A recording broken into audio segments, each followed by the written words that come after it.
Olá, estamos começando mais um Corações e Mentes, um programa do Núcleo de Psiquiatria do Sindicato Médico do Rio Grande do Sul.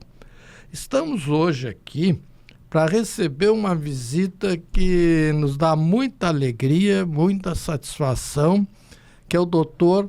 Fernando Lederman, psiquiatra que trabalha com psicoterapia. A lei federal é de 2001, né? Acho que é do governo Fernando Henrique Cardoso. Então está fazendo 25 anos. A federal. A federal. É um quarto de século. E o resultado aparece.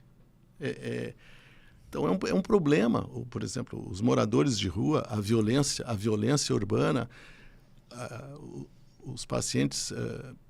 os transtornos mentais, de algum modo, contribuem na medida que eles estão na rua e desamparados, expostos a tráfico de drogas, uso de substâncias.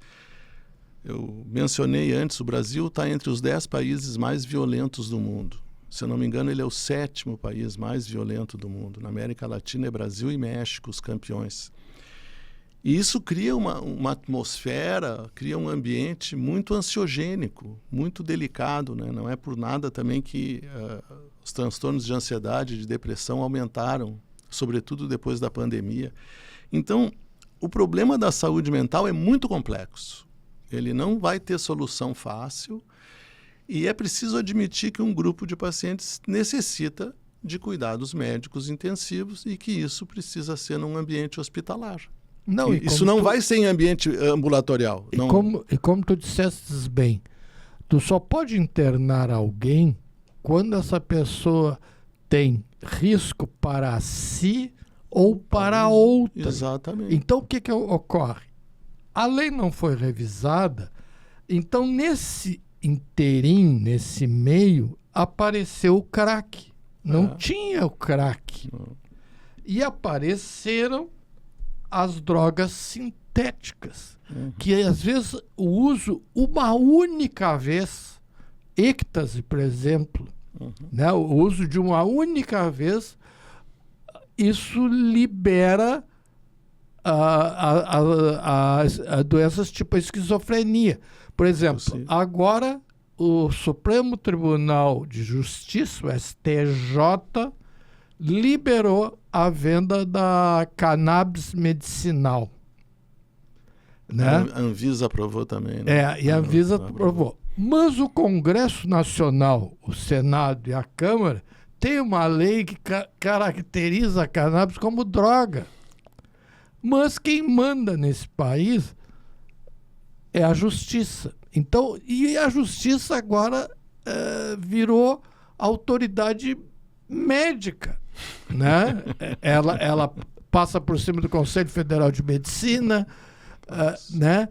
E a gente perguntaria assim, qual é o conhecimento que esses senhores têm? Por exemplo, a maior causa de morte entre os usuários de crack, a gente sempre dizia, quando apareceu o crack, que essa doença ia matar a própria doença, as consequências, as sequelas. Não.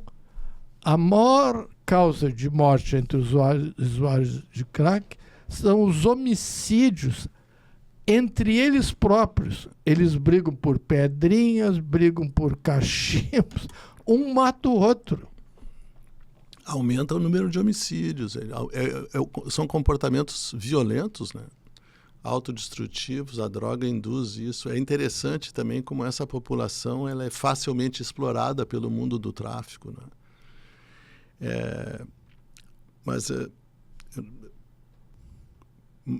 Tentando manter o foco na questão da assistência psiquiátrica, na assistência médica ao paciente grave, né? Esse que tu estava falando, e que a brigada não é treinada para isso, né? A brigada é treinada para outras coisas. Então, eu estou muito preocupado, e estava conversando também na diretoria da PRS, a doutora Silzá, eu sei que o CREMERS está muito preocupado com o fechamento das emergências. Como é que eles vão distribuir, onde eles vão distribuir os pacientes com emergência psiquiátrica? Eles vão diluir em outras unidades de saúde? Eu ainda não sei. Pois é, a ideia, a gente participou das reuniões com a Secretaria Municipal de Saúde de Porto Alegre, nos colocando radicalmente contra. E eles queriam fechar em outubro, né? Do ano passado, a emergência do IAPI. E a gente conseguiu prorrogar até dezembro e agora até abril. Agora eles abriram um CAPS, um único CAPS, e a proposta é que teremos mais 6, 4 adultos e 2 infantis. E eles querem diluir o número de leitos que tem nas emergências entre esses CAPs.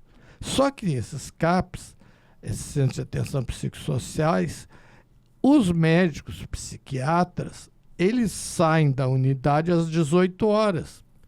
E a unidade fica sem assistência médica. Então, por exemplo, vou dar um exemplo bem simples. Um paciente em abstinência entra em convulsão. Que convulsão, para nós, que somos treinados, capacitados, a gente resolve em 30 segundos. Agora, para pessoas que não sabem diagnosticar, não sabem tratar, se cria uma situação de desassistência. Tende a chamar isso de comorbidade, ou seja, um usuário de substância, um sujeito que fica dependente de álcool, perdão, que fica dependente de álcool e drogas, ele tem uma chance muito maior do que a população geral de ter um outro diagnóstico. Agora, a relação causa e efeito, Marcelo, não concordando contigo, que concorda sempre contigo mesmo, né? Ela não é tão robusta assim. Porque, paradoxalmente, por exemplo, a gente tem pacientes que têm crises de pânico, tem ataques de pânico, tem uma história de quadros de ansiedade com picos extremos, que são os ataques de pânico, e que usam cocaína. Eu não consigo nem entender isso. Vai conseguir explicar isso. Então, esses paradoxos estão presentes. Mas, linhas gerais, sim, a pessoa tende a buscar uma droga que se harmoniza com o seu jeito de funcionar, seja ele extremamente patológico ou não. Em geral, se eu encontro um indivíduo dependente de álcool, tabaco, qualquer substância, é sempre importante, e aí é o lugar do psiquiatra ou da psicopatologia, lembrar que esse sujeito provavelmente tem algum outro diagnóstico que merece tanta atenção quanto a substância. Nesse aspecto não seria interessante para um indivíduo como eu que sou fora dessa situação, olhar para um indivíduo drogadito ou para um alcoólatra e pensar, olha, ele não é um vagabundo, ele não é apenas um usuário de droga, ele não é sei lá o que. Talvez seja um indivíduo doente que precise de um tratamento específico por um profissional capacitado. Não é melhor do que o preconceito a visão de que ele merece um tratamento? Tanto é verdade que a Classificação Internacional de Doenças, na sua 10ª edição, na 11ª também, contempla os transtornos decorrentes do uso de substâncias. Então, assim, vencer esse preconceito, tu assinalasse muito bem, nós médicos somos preconceituosos com dependentes químicos. Nós somos muitas vezes cruéis com o dependente químico por um juízo de valor. E acho que sim, uma estratégia, digamos assim, de incluir dentro do grupo das psicopatologias como algo que não merece juízo de valor, mas sim um juízo adequado de atenção, possa colaborar. Mas vamos ser sinceros, nós médicos somos ainda preconceituosos com psicopatologia em geral. O doente psiquiátrico ainda é objeto de resistência das equipes médicas. Dependente químico mais ainda. Eu tenho certeza. Mas aí eu vou cair num ponto ao teu encontro.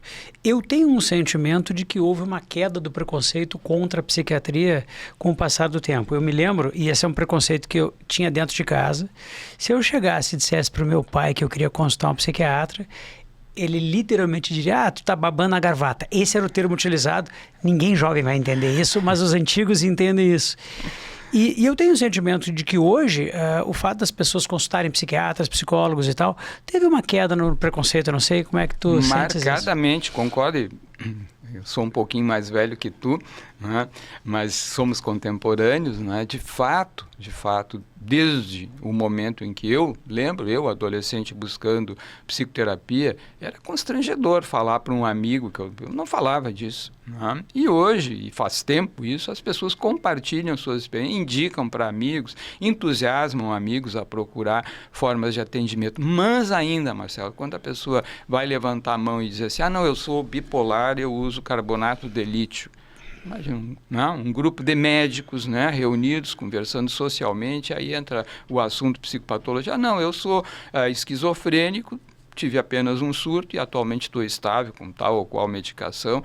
Não é fácil fazer isso. E se o sujeito levantar a mão e dizer, não, eu sou dependente químico, né? Sou usuário de opioide, acabei desenvolvendo isso no bloco cirúrgico pelo acesso ao fármaco e hoje eu estou abstinente, estou em tratamento com o Dr. Salgado e tal, e estou conseguindo ficar... É difícil fazer isso. Claro que eu estou pintando uma caricatura, mas...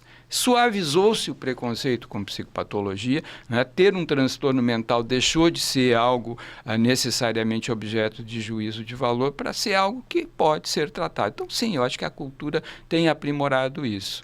Mas dentro da medicina, eu acho que, entre nossos colegas, eu acho que o preconceito com relação ao uso de drogas é mais alto. E aí eu... Estou falando isso publicamente aqui sem muito medo.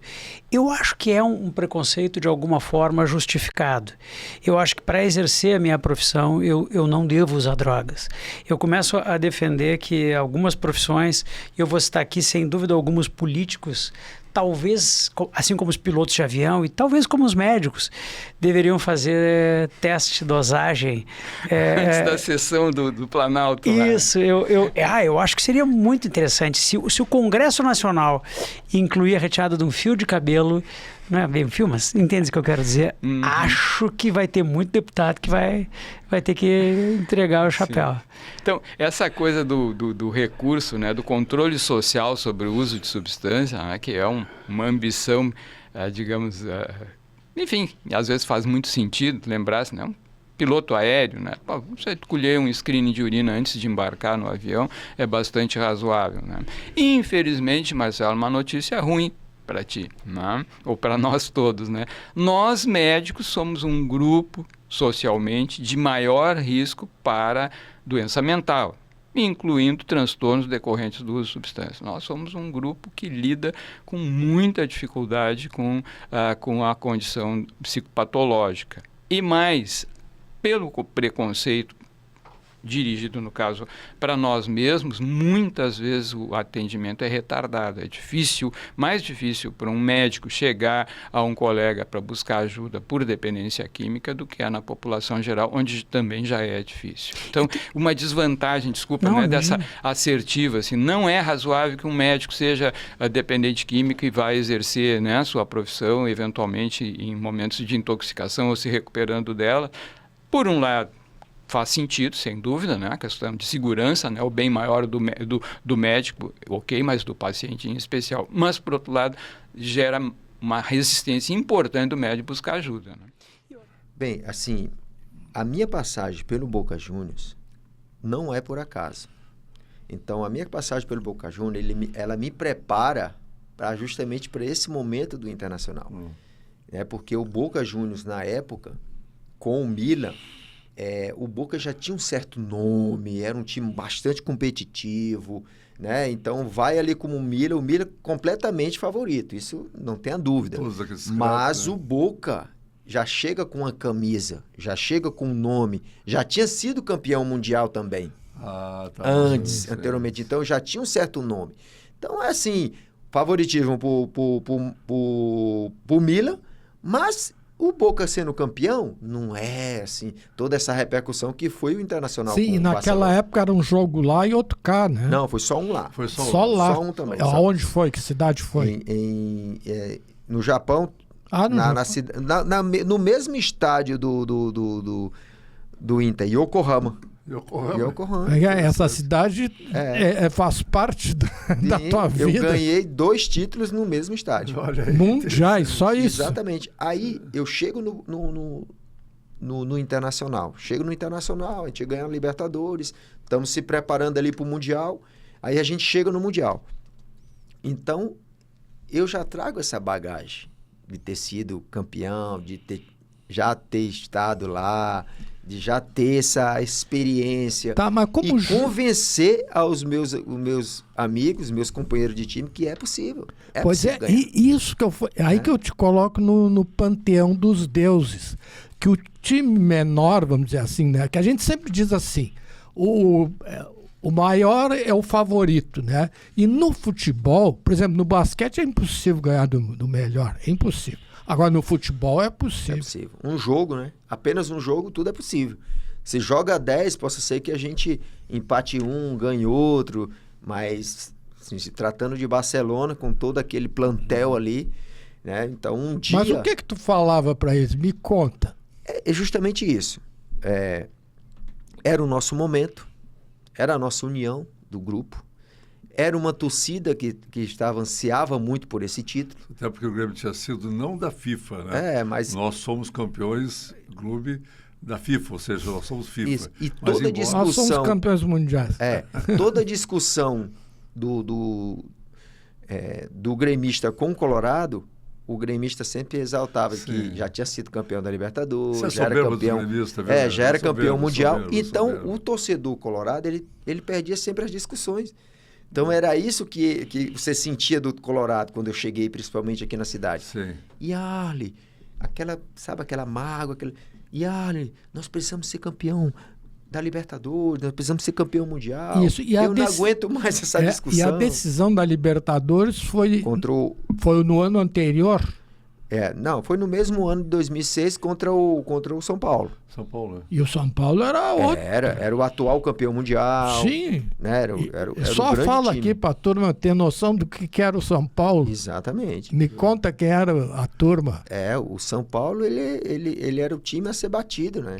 Hoje, no Brasil, ele era o melhor. Flamengo, o Flamengo da atualidade. Mas vamos falar dos nomes, só para o pessoal lembrar aí. Tinha o Chulapa, Serginho. Serginho Chulapa, o Rogério Ceni era o zagueiro, Fabão. Não, o Rogério Ceni era goleiro. O Fabão era o zagueiro, né? Tinha o Raí jogava? Não, o Raí é depois. É antes. Né? Souza.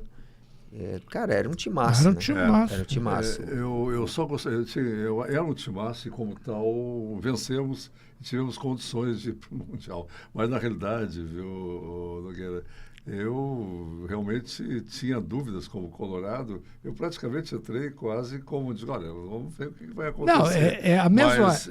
Até aqui eu vou fazer uma sacanagem tricolor. É a mesma coisa que aconteceu no outro ano, né? Quando o Inter perdeu lá pro Mazembe, né? Era impossível.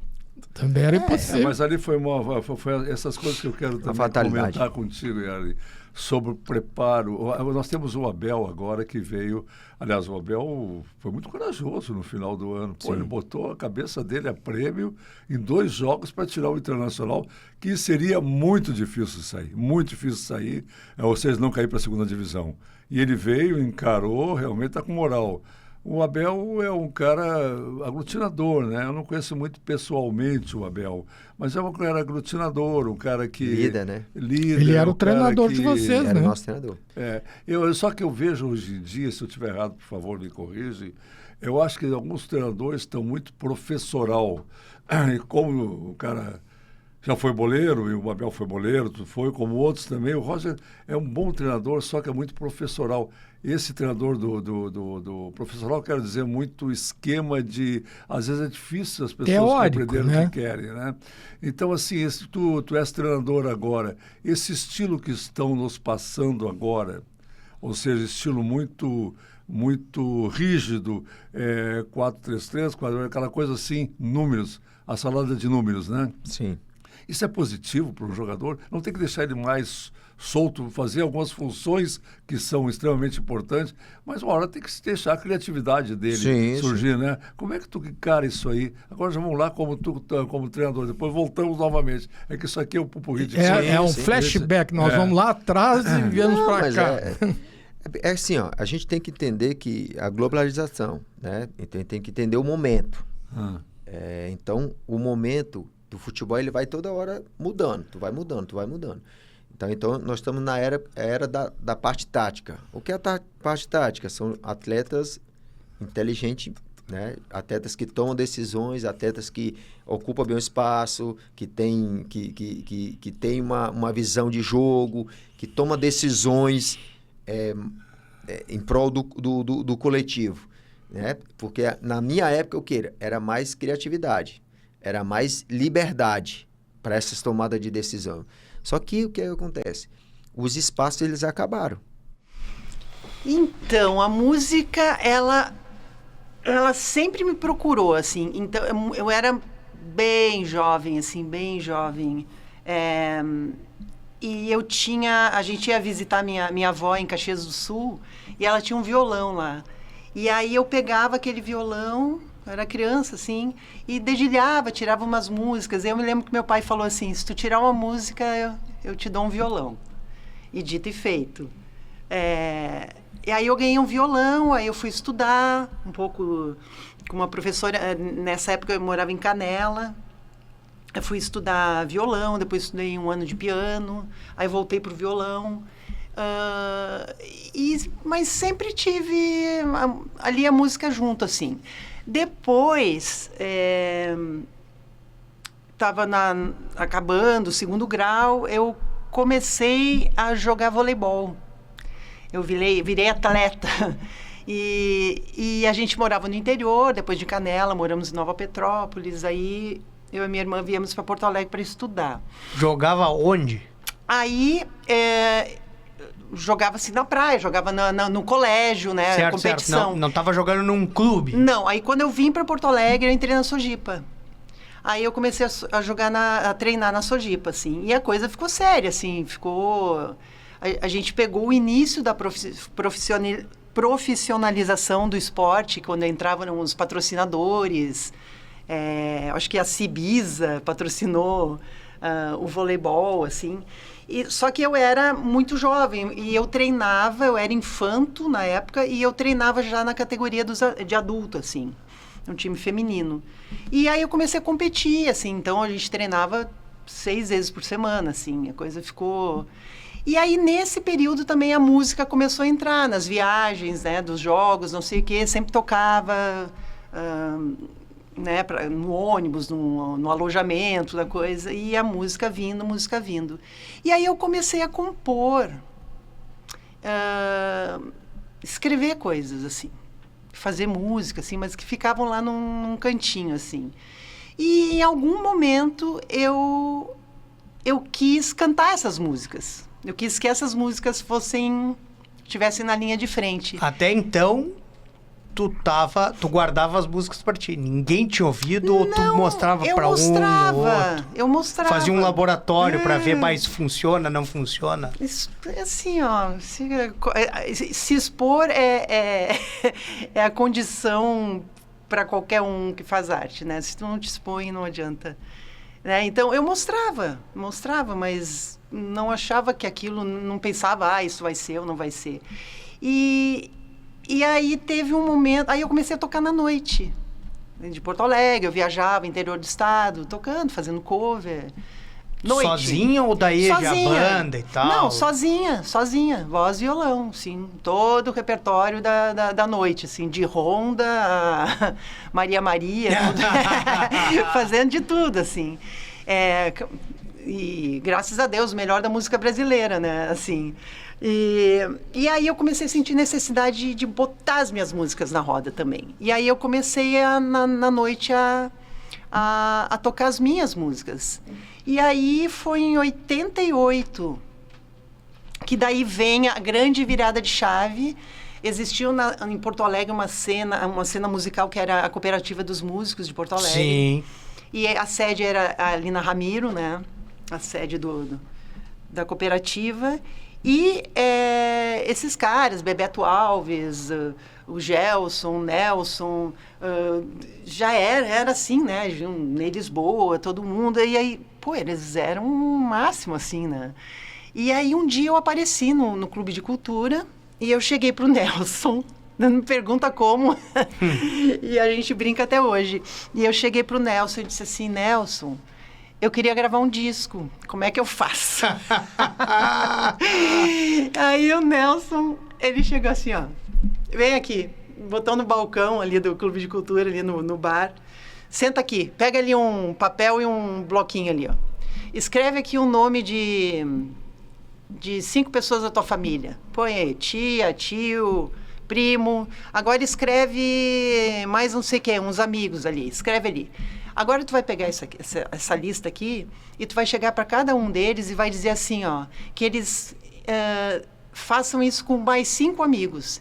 E aí tu vai vender um bônus antecipado para gravar esse disco. Pô, que interessante. Era o financiamento coletivo. O Nelson me deu a barbada de fazer o financiamento, o crowdfunding, né? Sim. De hoje. E eu fiz isso. Mandei imprimir um bloquinho ali com as coisas para família, amigos, não sei o quê. Bom, eu sei que foi a coisa andando. Eu consegui arrecadar o dinheiro para gravar um LP, que gravei em 1990, gravado em 8 canais, analógico ainda, em fita. Não, era a DAT, era o auge, né? A fita DAT, sabe? Aquela VHS, assim, que tinha que sincronizar.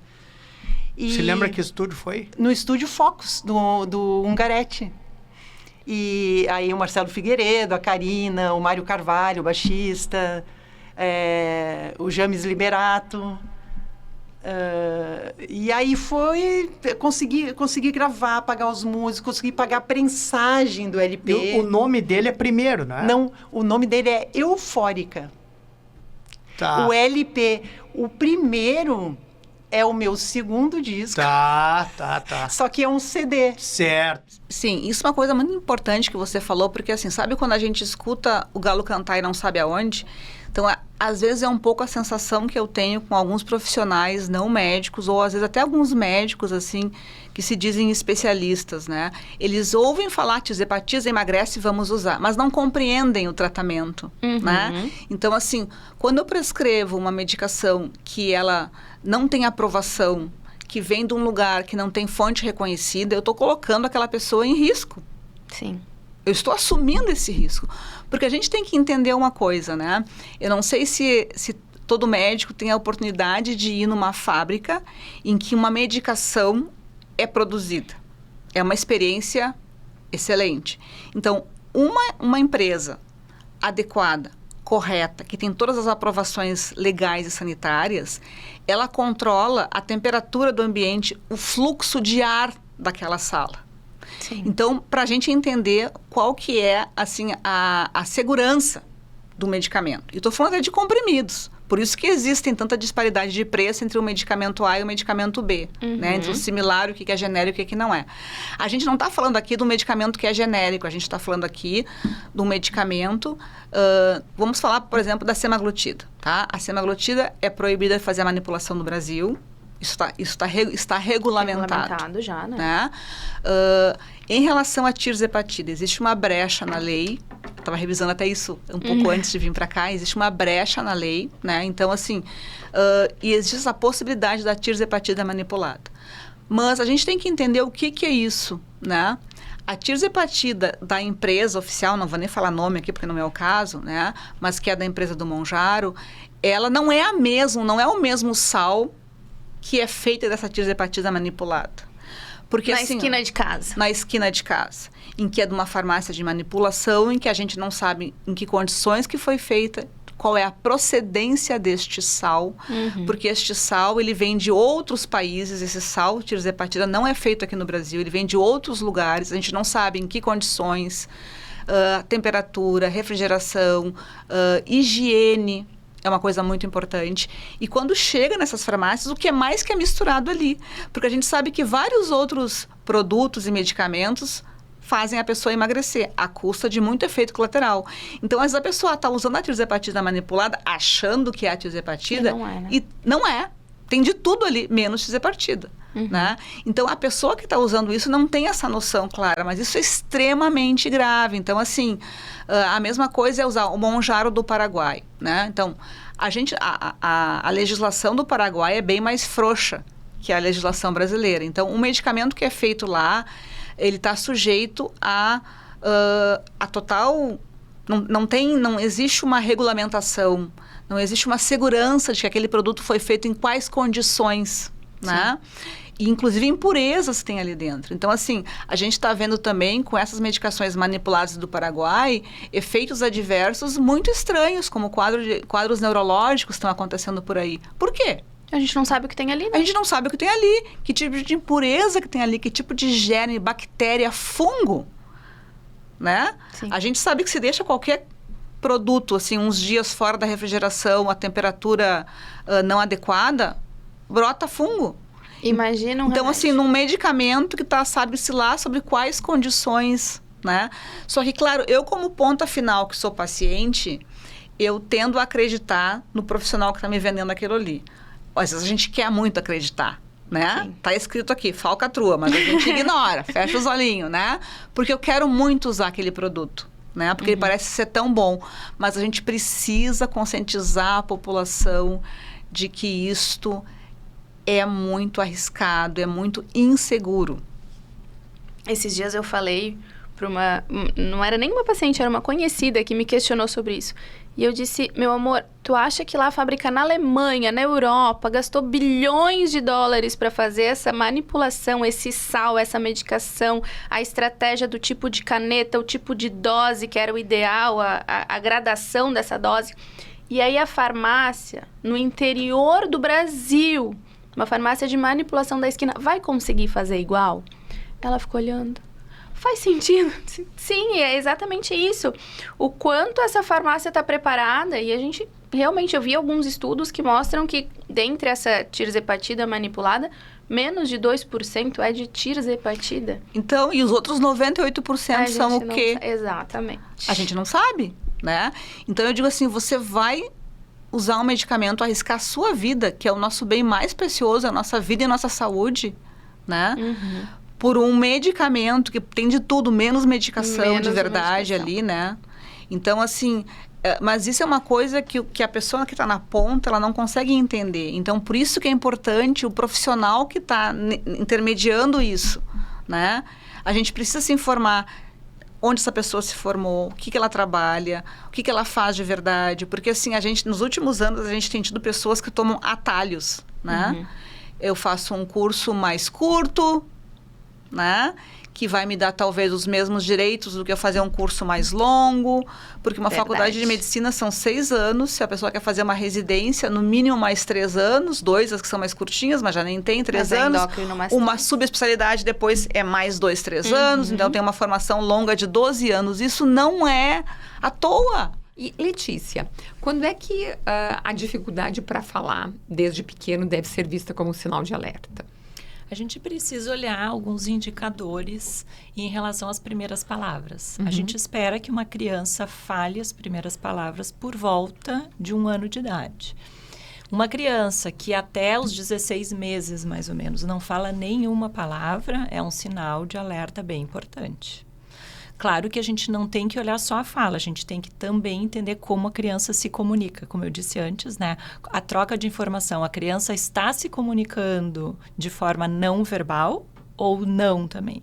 E aí a gente vai conseguindo delinear também algumas hipóteses diagnósticas em relação a essas dificuldades. Ou seja, se ela se comunica de forma não verbal, ela está se comunicando. Está se comunicando. Ela pode ter, por exemplo, crianças que convivem com diferentes linguagens, que hoje Hoje tem crianças que nascem no Canadá, nascem na Itália, daí os avós, aí os pais não sabem direito. Isso pode ser, às vezes, até uma causa, não?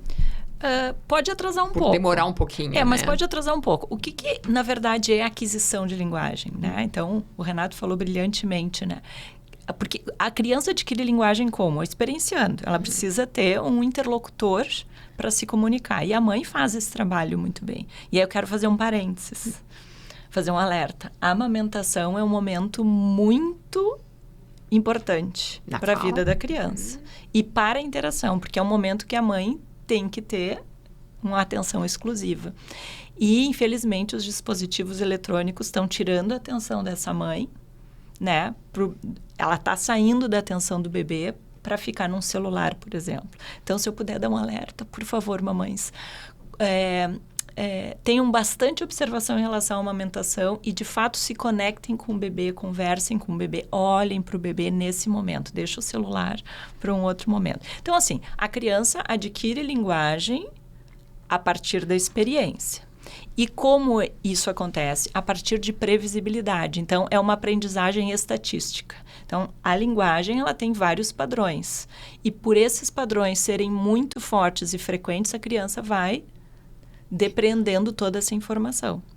Então, assim, quando uma criança chega com não palavras, com 16, 18, 19 meses, a gente tem que olhar a comunicação, porque às vezes não é um problema de linguagem especificamente, mas um problema de fala.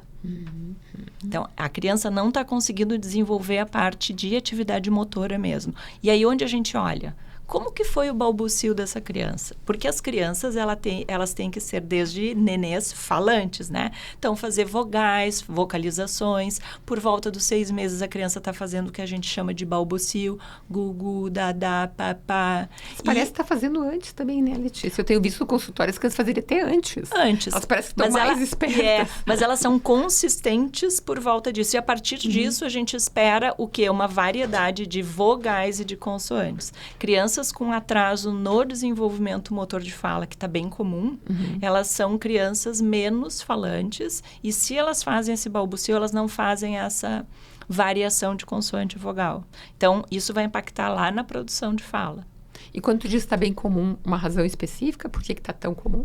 Não se sabe. Não se sabe. Mas se vê isso mais frequente. Se vê, né, esse aumento da prevalência de vários transtornos do neurodesenvolvimento.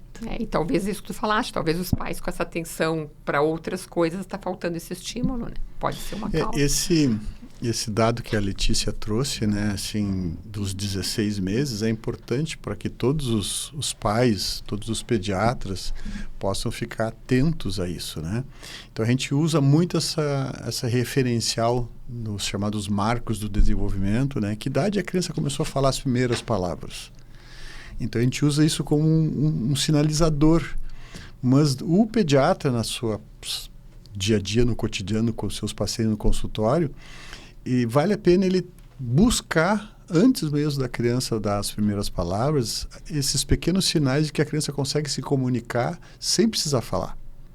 Então, eu sempre faço essa provocação, né? Que idade uma criança já consegue atender ao ser chamado o nome dela? Então, a gente fica pensando, que idade? E realmente, assim, os estudos mostram que a partir dos 7 meses de idade, um bebê já é capaz de saber que ele é o Pedro. Pedro, e ele fica procurando. Claro que não precisa ser exato aos 7 meses, mas a partir dos 7 meses ele já tem condições. Agora, um bebê com 11 meses, com 1 ano, ele tem que estar atendendo quando ele é chamado pelo nome. Então, ele sabe que Pedro é ele. E ao tu brincar com o Pedro ali com 10, 11 meses, se ele está com um brinquedinho na mão e tu quer tirar dele, o que ele faz? Ele puxa e faz. Ele faz com a cabeça assim que não pega que é meu. Ou ao contrário, se dá para mim o brinquedo, ele pega e dá. Ele está entendendo a minha fala. Está se comunicando. Exato. E ele não fala. Ele não fala nada. Isso é comunicação. E aí, assim, tu diz, quem é que vai fazer aniversário de 1 aninho? Daí ele faz e bate palminha. Quer dizer, ele está entendendo. Então, essa comunicação de bater palminha, de fazer não, né? A criança faz isso antes de falar. E isso, o pediatra e os pais têm que buscar que isso é um sinal de comunicação. Se lá com 1 ano e meio ele ainda não fala, mas ele se comunica bem, do ponto de vista clínico, tanto a Letícia quanto eu, vamos pensar que tipo de causa é essa que ele se comunica bem, mas não está falando. Agora, se além de ele não falar, ele não se comunica, problema maior. É outro tipo de problema. Sim. Que nós temos que pensar. Muito obrigada, foi muito interessante. Pessoal, vocês viram aqui o quanto é importante a linguagem no desenvolvimento da autonomia de uma criança, de um adulto seguro. É uma conversinha que a gente teve, porque o assunto é muito mais profundo que isso. Espero que vocês tenham gostado e esperamos um outro dia trazer vocês para a gente conversar mais sobre isso. Obrigada. É um prazer. Muito obrigada e até breve. Até breve.